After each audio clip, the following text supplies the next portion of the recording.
Good morning students. आज का ये video lecture BA part third के विद्यार्थियों के लिए पेपर सेकंड अंतर्राष्ट्रीय संबंध और हमारा आज का टॉपिक है निरस्त्रीकरण डिसआर्मामेंट पार्ट 2। कल 9 तारीख के वीडियो लेक्चर में हमने निरस्त्रीकरण का पार्ट 1 जिसके अंतर्गत निरस्त्रीकरण की परिभाषा, उसके प्रकार, आवश्यकता और उसकी समस्याओं पर चर्चा की थी। आज हम इस वीडियो लेक्चर के माध्यम से संयुक्त राष्ट्र संघ के तत्वावधान में और महाशक्तियों के अपने स्तर पर जो प्रयास हुए हैं, जिनके माध्यम से संयुक्त राष्ट्र संघ ने और महाशक्तियों ने शस्त्रों की दौड़ को कम करने, शस्त्रों के संख्या को सीमित करने के लिए जो प्रयास किए हैं, उन प्रयासों को विस्तार से हम यहाँ पर इसकी चर्चा करेंगे। तो संयुक्त राष्ट्र संघ का गठन किया गया तो उसके प्रमुख उद्देश्यों में ये बात लिखी गई कि निरस्त्रीकरण करना, शस्त्रों की संख्या में कमी लाना और मानव सभ्यता को बचाने के लिए आवश्यक कदम उठाना संयुक्त राष्ट्र संघ के मुख्य दायित्वों में से एक है। 24 अक्टूबर 1945 को जब इसकी स्थापना हुई तो मानव सभ्यता की रक्षा, विश्व की शांति और सुरक्षा की स्थापना इसके प्रमुख उद्देश्य बनाए गए। इसी क्रम में संयुक्त राष्ट्र संघ चार्टर की दूसरी धारा में निरस्त्रीकरण का उल्लेख महासभा और सुरक्षा परिषद की विशेष जिम्मेदारी इस काम के लिए सौंपी गई है कि विश्व में निरस्त्रीकरण के लिए जो आवश्यक कदम उठाने हैं उन पर सुरक्षा परिषद खास तौर पर ध्यान देगी। संयुक्त राष्ट्र महासभा ने 1946 में संयुक्त राष्ट्र परमाणु ऊर्जा आयोग की स्थापना की। इस आयोग में परमाणु शक्ति संपन्न 5 शक्तियां अमेरिका, रूस, चीन, फ्रांस, ब्रिटेन के अलावा कनाडा को रखा गया है। सुरक्षा परिषद ने 13 फरवरी 1947 को पारंपरिक हथियार आयोग की स्थापना की। महासभा ने 11 जनवरी 1952 को संयुक्त राष्ट्र निरस्त्रीकरण आयोग की स्थापना की। अमेरिका के राष्ट्रपति आइजनहावर की जो मुक्त आकाश योजना बनाई गई, जिसका उद्देश्य था एक देश को दूसरे देश के आकाश का निरीक्षण करने का अधिकार प्रदान करना, परंतु पूर्व सोवियत संघ द्वारा इसका जबरदस्त विरोध करने के कारण ये प्रस्ताव अस्वीकृत हो गया। पोलैंड के विदेश मंत्री रापाकी ने एक योजना प्रस्तुत की थी निरस्त्रीकरण के संदर्भ में, जिसका उद्देश्य था यूरोप में शांति और सुरक्षा बनाए रखने के लिए पोलैंड, चेकोस्लोवाकिया, पश्चिमी और पूर्वी जर्मनी को अणु विहीन क्षेत्र बनाया जाए, परंतु अमेरिका द्वारा इसे स्वीकृति नहीं दी गई, इसलिए निष्फल हो गई। रापाकी योजना इसका नाम है, पोलैंड के विदेश मंत्री के नाम से इसके जानते हैं। RAS मेंस में ये सवाल पूछा गया है रापाकी योजना पर। इसके बाद 1963 की आणविक परीक्षण प्रतिबंध संधि, ये बहुत महत्वपूर्ण संधि है और इस पर सवाल विश्वविद्यालय परीक्षाओं में पूछा जाता है। इसे हम nuclear test ban treaty, NTBT, PTBT भी कहते हैं। ब्रिटेन, अमेरिका और सोवियत संघ द्वारा मॉस्को में 25 जुलाई 1963 को संधि पर हस्ताक्षर किए गए। फ्रांस ने हस्ताक्षर नहीं किए। चीन ने इस संधि का विरोध किया। इसके प्रमुख प्रावधान क्या हैं? इस संधि द्वारा यह संधि भूगर्भ परीक्षणों को छोड़कर बाह्य आकाश, समुद्र तथा वायुमंडल में अणु परीक्षण पर रोक लगाती है। भारत ने इस संधि पर हस्ताक्षर किए हैं। यदि कोई राष्ट्र इस संधि पर हस्ताक्षर करता है तो उस राष्ट्र को इस संधि पर संसद या अपनी व्यवस्थापिका का समर्थन प्राप्त करना आवश्यक है। यह संधि असीमित काल के लिए है, परंतु कोई भी राष्ट्र यदि संधि से अलग होना चाहे तो वह अलग हो सकता है। खास बात क्या है कि ये भूगर्भ परीक्षणों को करने की अनुमति देती है।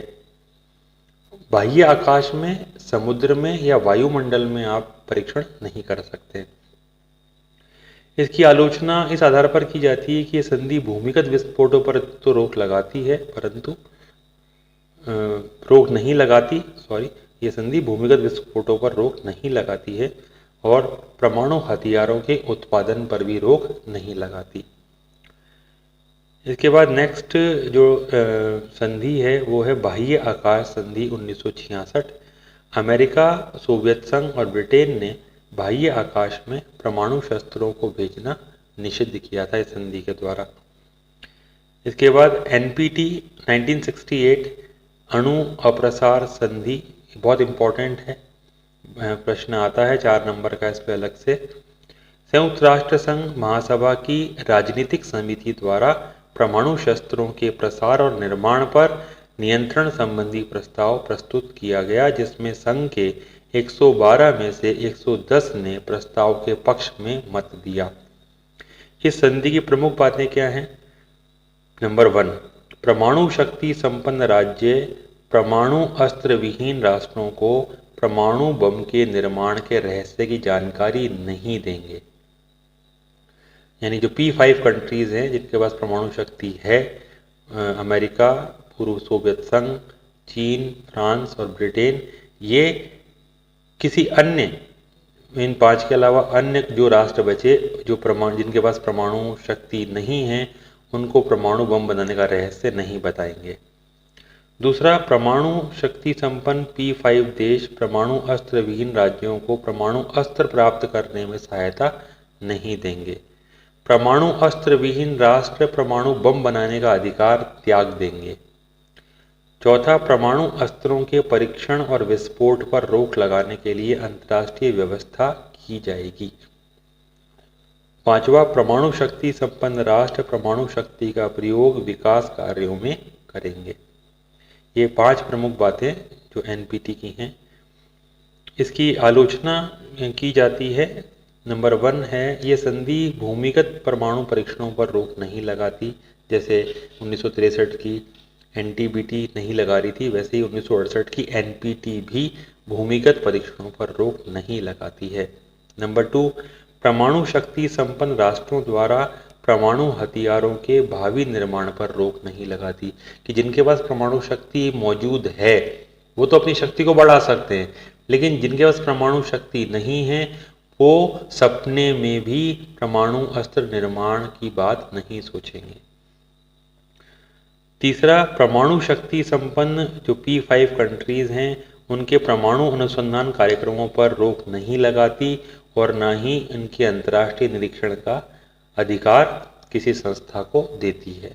कहा जरूर था अंतर्राष्ट्रीय व्यवस्था की जाएगी, लेकिन कोई अंतर्राष्ट्रीय व्यवस्था अंतर्राष्ट्रीय निरीक्षण की नहीं की गई। चौथी आलोचना, परमाणु शक्ति संपन्न शक्तियां जिन्हें P5 कह रहे हैं हम, किसी परमाणु विहीन राष्ट्र पर हमला करे तो किसी बाध्यकारी शक्ति या नियंत्रण की व्यवस्था संधि में नहीं है कि वो क्या किया जाएगा उस समय, उस राष्ट्र की रक्षा का क्या प्रबंध है। अगर मान लीजिए कि जो P5 कंट्रीज के अलावा अदर कंट्रीज हैं जिनके पास परमाणु शक्ति नहीं है, वो कह देते हैं, सहमत हो जाते हैं कि ठीक है हम लोग परमाणु शक्ति संग्रहित नहीं करेंगे, लेकिन उनकी सुरक्षा की गारंटी कौन देगा? यदि उनकी सुरक्षा की गारंटी हो तो निश्चित रूप से ये राष्ट्र जो है ये उस संधि को स्वीकार कर सकते हैं। इसके बाद 1971 में न्यूक्लिय मुक्त समुद्र तल संधि हुई। 11 फरवरी 1971 को सोवियत संघ, ब्रिटेन और अमेरिका सहित 64 देशों ने इस पर हस्ताक्षर किए। इस संधि के अनुसार प्रत्येक देश के प्रादेशिक समुद्र के 19 किलोमीटर का क्षेत्र छोड़कर समुद्र तल और महासमुद्र तल पर परमाणु अस्त्र और भयानक विनाश के अन्य परमाणु अस्त्र नहीं बिछाए जाएंगे।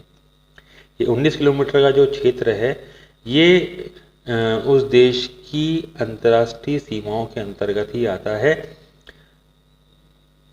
जिसको हम कहते हैं नॉटिकल मील कहते हैं। समुद्र में जब हम दूरी को मापते हैं तो ये 19 नॉटिकल माइल तक जो एरिया है किसी भी देश की संप्रभुता के अंतर्गत आता है। तो उसको छोड़कर आगे का जो समुद्र है, महासमुद्र है, उसमें कोई परमाणु अस्त्र नहीं बिछाया जाएगा। इसके बाद नेक्स्ट है सामरिक शस्त्र परिसीमन वार्ता, साल्ट कहते हैं इसको हम strategic arms limitation talks, salt 1। संयुक्त राज्य अमेरिका और सोवियत संघ के बीच परमाणु हथियार और शस्त्रीकरण पर होने वाले व्यर्थ व्यय को रोकने के उद्देश्य से 1969 में हेलेंसिकी वार्ता प्रारंभ हुई। 1972 में दोनों महाशक्तियों के बीच परमाणु आयुध परिसीमन संधि हुई, जिसमें तय हुआ कि दोनों पक्ष 150 किलोटन से अधिक भूमिगत आणविक परीक्षणों को रोकने, प्रक्षेपास्त्रों पर नई सीमा लगाने पर सहमत हुए। शांतिपूर्ण कार्यों के लिए विस्फोट अनुमत होंगे। दोनों पक्ष 5 वर्ष में एक बार प्रक्षेपास्त्र व्यवस्था एक स्थान से दूसरे स्थान स्थानांतरित करेंगे, जिसकी परस्पर सूचना अवश्य देंगे। परमाणु स्थल के निरीक्षण की व्यवस्था भी होगी। ये SALT I महत्वपूर्ण संधि है जो दोनों महाशक्तियों अमेरिका और सोवियत संघ के बीच हुई थी 1972 में। इसके बाद इसका पार्ट 2 1979 आता है, SALT II। इसका फुल फॉर्म हमें याद रखना है, S for strategic arms limitation talks, SALT। USA और USSR ने इस संधि पर हस्ताक्षर किए। संधि का संबंधित महाशक्तियों की संसद द्वारा अनुमोदन किया जाना शेष था। अमेरिकी कांग्रेस में समझौते पर विचार चल रहा था। उसी दौरान USSR ने अफगानिस्तान में सैन्य हस्तक्षेप किया।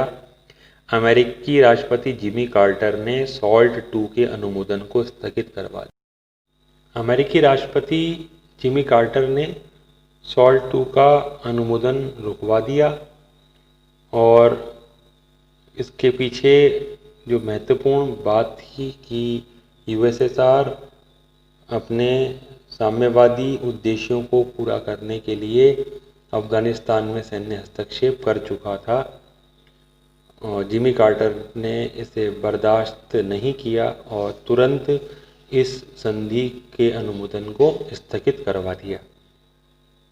इसके बाद एक महत्वपूर्ण संधि 1987 में हुई, मध्यम दूरी प्रक्षेपास्त्र संधि INF। अमेरिका के राष्ट्रपति रोनाल्ड रीगन और सोवियत संघ के राष्ट्रपति मिखाइल गोर्बाचोव के बीच 8 दिसंबर 1987 को इस संधि पर हस्ताक्षर हुए। दोनों महाशक्तियों ने मध्यम व कम दूरी के प्रक्षेपास्त्र, जिनकी क्षमता 50 किलोमीटर से 5000 किलोमीटर तक है, को नष्ट करने पर सहमति व्यक्त की और इस संधि के द्वारा कुल 1139 प्रक्षेपास्त्र नष्ट करने पर सहमति हुई। ये संख्या याद रखनी है हमें, 1139। ये देखो सीमित जो निरस्त्रीकरण होता है उसका एग्जाम्पल भी है कि कुछ संख्यात्मक या हम कह सकते हैं मात्रात्मक निरस्त्रीकरण किया जा रहा है। परमाणु परीक्षणों की जांच का निरीक्षण करने की सुविधा एक दूसरे को दी जाएगी, ऐसा भी संधि में दोनों महाशक्तियों ने तय किया। इसके बाद वार्सा और नाटो, जो दोनों के महाशक्तियों के अपने अपने सैनिक संगठन थे, उनके बीच में 1990 में पेरिस फ्रांस में एक संधि पर हस्ताक्षर हुए और संधि में सैनिकों की संख्या निर्धारित नहीं की गई, परंतु परंपरागत अस्त्रों की अधिकतम संख्या नियत कर दी गई। इसके बाद एक नेक्स्ट इम्पॉर्टेंट एग्रीमेंट है जो दोनों महाशक्तियों के बीच में हुआ है, START प्रथम, सामरिक हथियारों में कटौती। START प्रथम संधि 31 जुलाई 1991 को अमेरिका के राष्ट्रपति जॉर्ज बुश सीनियर और सोवियत संघ के राष्ट्रपति मिखाइल गोर्बाचोव ने संधि पर हस्ताक्षर किए। संधि द्वारा दोनों महाशक्तियां अपने परमाणु शस्त्रों की स्वेच्छा से 30% कटौती करने को सहमत हो गई। इसके बाद START II, ये भी बहुत महत्वपूर्ण संधि है जो 1993 में हुई है, सामरिक हथियारों में कटौती की संधि START II। 1993 में अमेरिका के राष्ट्रपति जॉर्ज बुश सीनियर और रूस के राष्ट्रपति बोरिस येल्सिन ने मॉस्को में संधि पर हस्ताक्षर किए। USSR के राष्ट्रपति येल्सिन ने इस संधि को बहुत व्यापक संधि बताते हुए इसे शताब्दी की संधि कहा है। द एग्रीमेंट ऑफ सेंचुरी संधि में दोनों पक्षों ने अपने वर्तमान परमाणु हथियारों में 2/3 कटौती करने की सहमति व्यक्त की। स्टार्ट 1 में 30% कटौती यानी 1/3 कटौती की बात हुई थी और स्टार्ट 2 में 2/3 कटौती की बात हुई है। ये बहुत महत्वपूर्ण सहमति दोनों महाशक्तियों ने की है, जिससे ये दृष्टिगोचर होने लगा कि दोनों महाशक्तियां अब वास्तव में हथियारों की दौड़ को छोड़ करके विकास की दौड़ की ओर चलेंगी। इसके बाद 93 में एक और महत्वपूर्ण संधि रासायनिक हथियार निषेध संधि पर सहमति हुई, जिसमें 160 देशों ने हस्ताक्षर किए।